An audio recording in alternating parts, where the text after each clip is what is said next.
Thomas was alone. Wow, a weird first thought to have.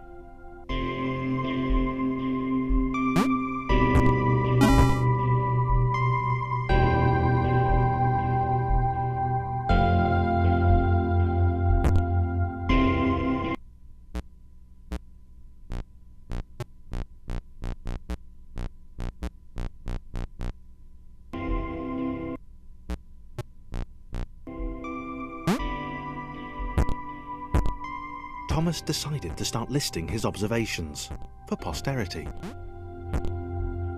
1. The whole alone thing. 2. Portals. They led somewhere. He'd yet to work out where. 3. Falling. Thomas was absolutely fantastic at falling. He was almost as good at falling as he was at observing.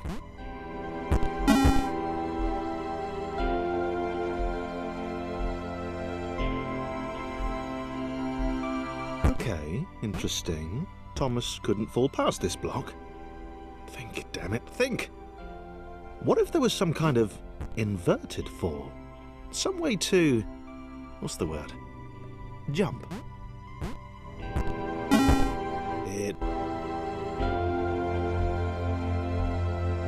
A big jump. But Thomas noted there was no real danger in missing it. The world didn't want him to fail here. It was pushing him, but gently.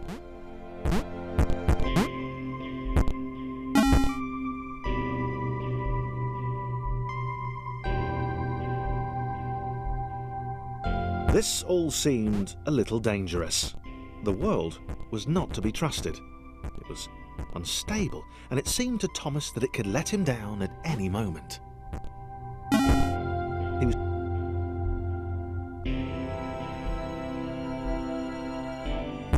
Thomas wondered whether the portals were actually taking him anywhere. He felt like he was making progress, but there wasn't really any way to know. He seemed to be moving predominantly up and to the right, which might, or might not, be important.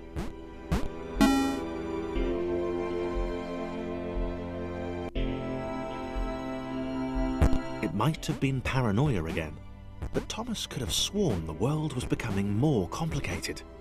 It always seemed to be one step ahead of his skills. It had been designed just for him. He wondered why. Was the world testing him? No, too obvious.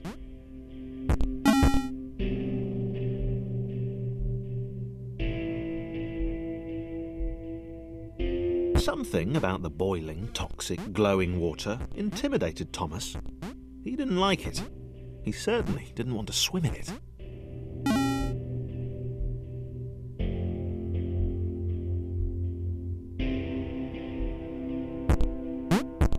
The loneliness was getting to Thomas. No amount of observation or obsessive note-taking could combat that.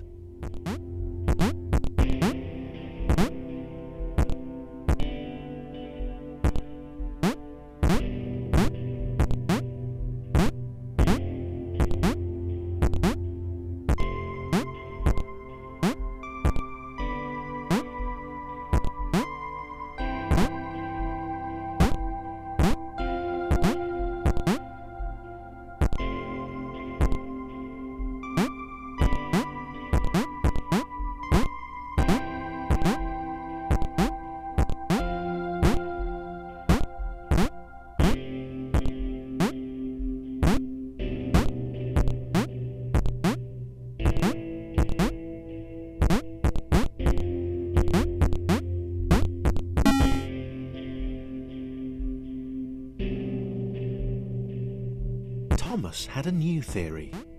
The world was training him. He could feel himself getting smarter. There was the mental list to consider. Over the minutes and seconds since his spontaneous generation, he'd become a pretty skilled jumper. He was evolving. He just wished he had someone to share it with.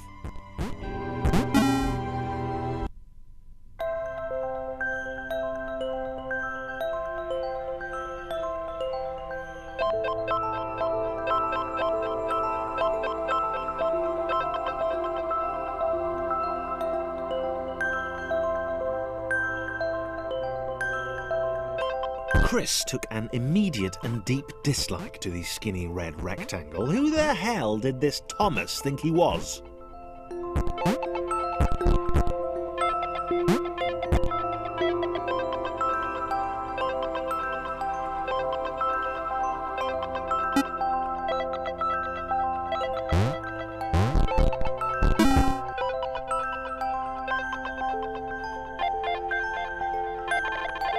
Chris had been doing fine. He wasn't the highest jumper, but he'd held his own. He'd even been graceful at times. Well, not technically graceful, it's probably the wrong word, but you know, fine. There was that skinny little runt leaping about like he owned the place.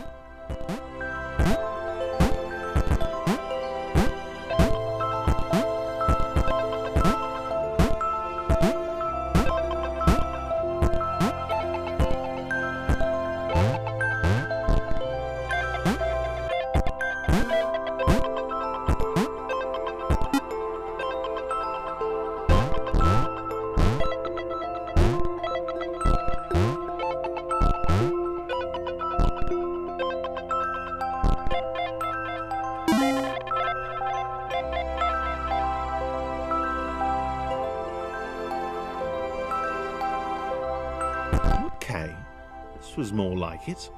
A glowy white thing. Only Chris could get to it, which of course made it all the more enticing. What would it do? What new opportunity might this switch open up to him? Great. Another chance for Thomas to jump slightly higher than Chris. How fortunate. Seriously, this made the whole switch pressing thing entirely worthwhile.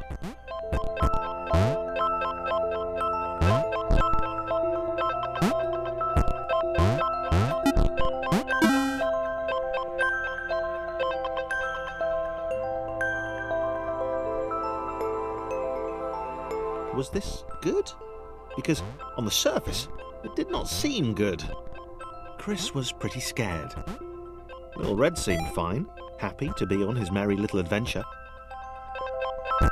Chris couldn't shake the feeling that things had taken a significant turn for the worse since Thomas had joined him.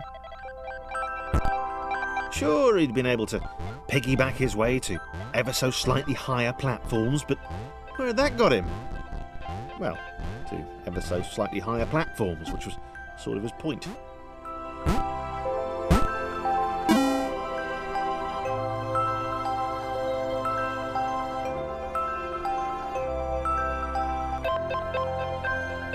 Chris stared at Thomas with pure hatred. He seemed so very happy at their situation. Friends together, a brave fellowship of quadrilaterals on a quest for greatness. That would be fine.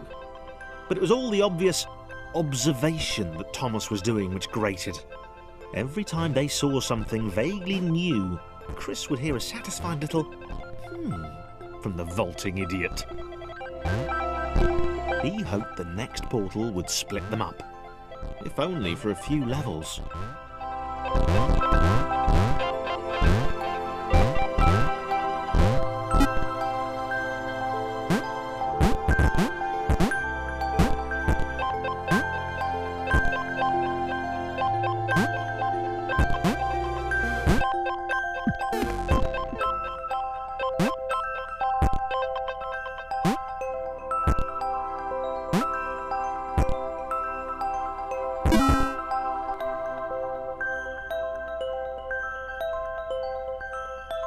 John knew.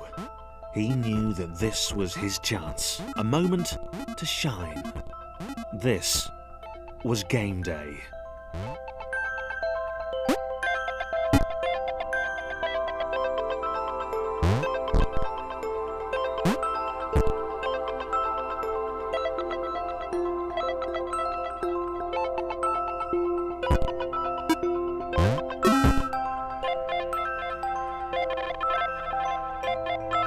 This would not do. John needed room to show off his exceptional skills. As it was, he was trapped on the wrong side of these little dot things. Where did they come from, anyway?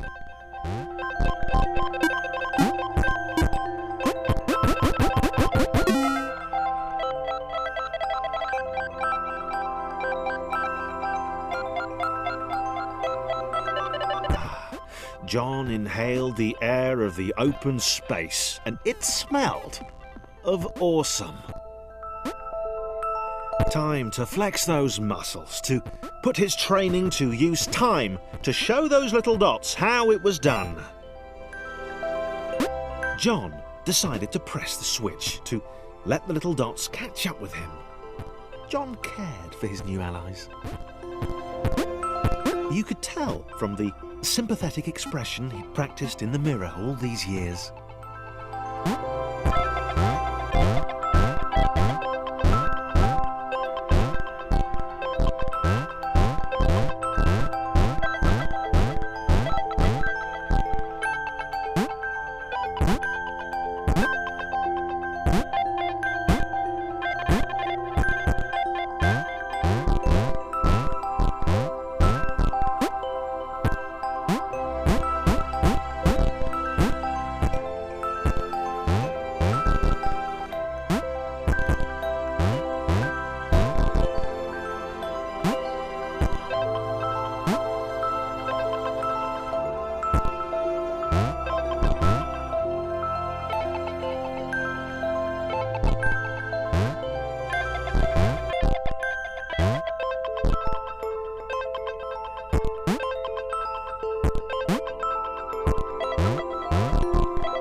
John was happy to keep helping.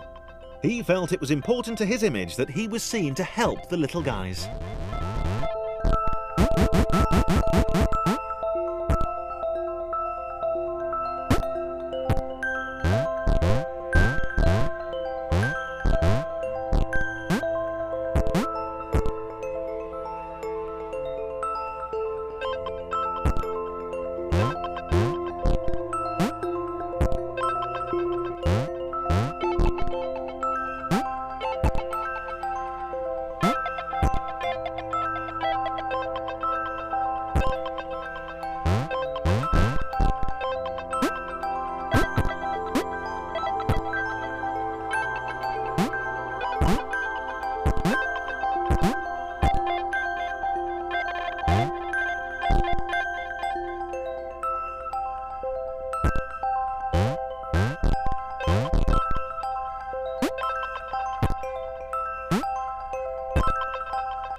He didn't mind them so much either. The red one, Thomas, had a charming way of applauding every time John jumped.